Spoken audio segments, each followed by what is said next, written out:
নিশাত আপনি লিখেছেন, আমার শারীরিক অসুস্থতার কারণে আমি মা হতে পারছি না। এমন কোনো আমল আছে কিনা যার মাধ্যমে রোগ মুক্তির মাধ্যমে আমি মা হতে পারবো?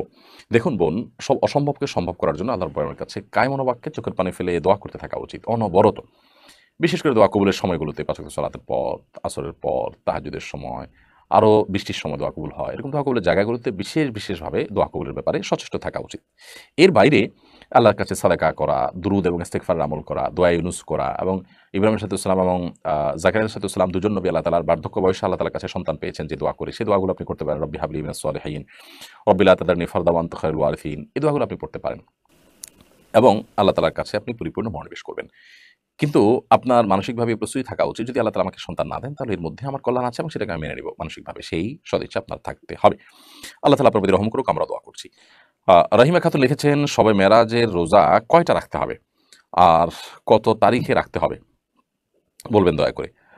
দেখুন, শবে মেরাজের কোনো রোজা কোরআন এবং হাদিসের আলোকে প্রমাণিত নয়।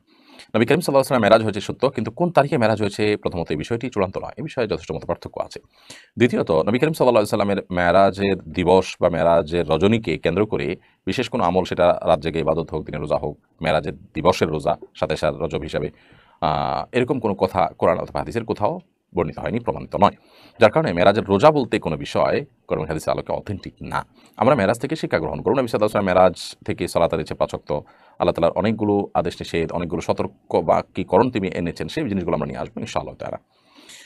নিঝুম নিশি আইডি থেকে আপনি লিখেছেন, আমাদের এলাকায় অনেকে বলে মাগরিবের আজানের সময় কিছু খাওয়া ঠিক না। এটা ইসলামের দৃষ্টিতে কতটা সঠিক?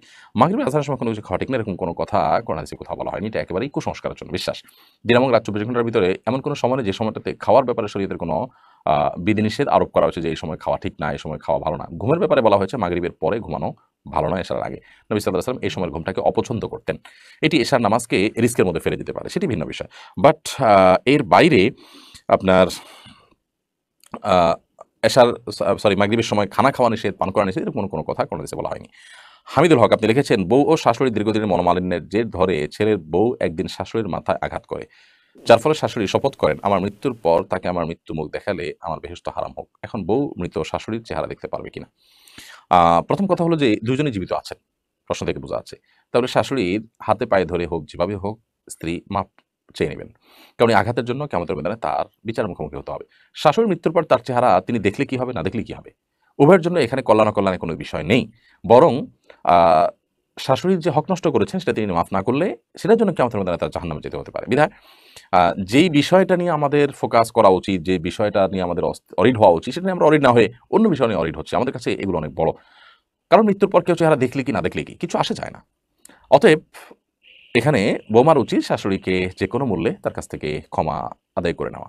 হাতে পায়ে ধরে, চোখের পানি ফেলে, কান্নাকাটি করে, নিজের ভুল বুঝতে পেরে, নিজেকে বিনয়ী করে, অপমানিত করে, যেভাবেই হোক তিনি তার আ এই মামলাটাকে নিষ্পত্তি করে নেবেন শাশুড়ির কাছ থেকে। ব্যাস।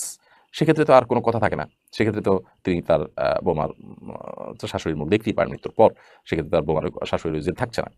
আর যদি শাশুড়ি এরকম কথা বলেও থাকেন, তো সেক্ষেত্রে শাশুড়িও ভুল করেছেন। কারণ আ এটা না হলে আমার যেন জান্নাত হারাম হয়, এগুলো মূর্খতা সুলভ কথা। জান্নাত এটা মামুর বাড়ির আবদার বা মায়ের হাতের মোয়া, এই টাইপের কোনো জিনিস না যে আমি চাইলে গেলাম, না চাইলে না গেলাম। জান্নাত না গেলে আপনার ঠিকানা হবে জাহান্নাম। আপনি কি সেটা চাইবেন? তো জাহান্নাম কি? জাহান্নাম সম্পর্কে ধারণা না থাকার কারণে এ ধরনের ঔদ্ধত্যপূর্ণ কথা আমরা বলি এবং এ ধরনের মূর্খতা সুলভ কথা আমরা বলি। এটা বলা উচিত না। বরং আ মনে কষ্ট থেকে আপনি বলেছেন যে, "হ্যাঁ, আমার মৃত্যুর পর তুমি আমার চেহারা দেখবা না।" এইটুকু জাস্ট কষ্টের জাহিরের জন্য আপনি বলতে পারেন কথার কথা। কিন্তু তার সাথে এই জান্নাতকে রিলেট করা উচিত না। যদিও এই রিলেট করার কারণেই যে আপনার আল্লাহ জান্নাত হারাম করে দিবেন এরকম না। তবে জান্নাত সম্পর্কে আপনার ধারণা নাই এবং অজ্ঞানতা আছে, সেটি আপনার ঈমানের দুর্বলতার প্রমাণ। আল্লাহ তাআলা এই আ ঔদ্ধত্যপূর্ণ কথাকে যদি আল্লাহ পাকড়াও করেন তাহলে এটা আপনার জাহান্নামে যাওয়ার কারণ হয়ে যেতে পারে। এটা একটা ব্যাপার। সেজন্য আল্লাহ তাআলার কাছে শাশুড়িরও তওবা করা উচিত, এরকম কথা বলা উচিত না। আর বৌমারও এই মামলাটা নিষ্পত্তি করে ফেলা উচিত। তবে যদি শাশুড়ি নিষেধ করে থাকেন তাহলে সেক্ষেত্রে বোমা জোর করে তার মৃত্যুর পর তার এই চেহারা দেখার চেষ্টা করা উচিত না। ঈশা জাহান দীপা লিখেছেন, আলহামদুলিল্লাহ আমার ৩ কন্যা। এজন্য অনেকের খারাপ মন্তব্য শুনতে হয়। করণীয় কি? ৩ কন্যার বাবা-মা তারা তো সৌভাগ্যবান। নবী সাল্লাল্লাহু আলাইহি ওয়াসাল্লাম তাদের জন্য জান্নাতের জিম্মাদার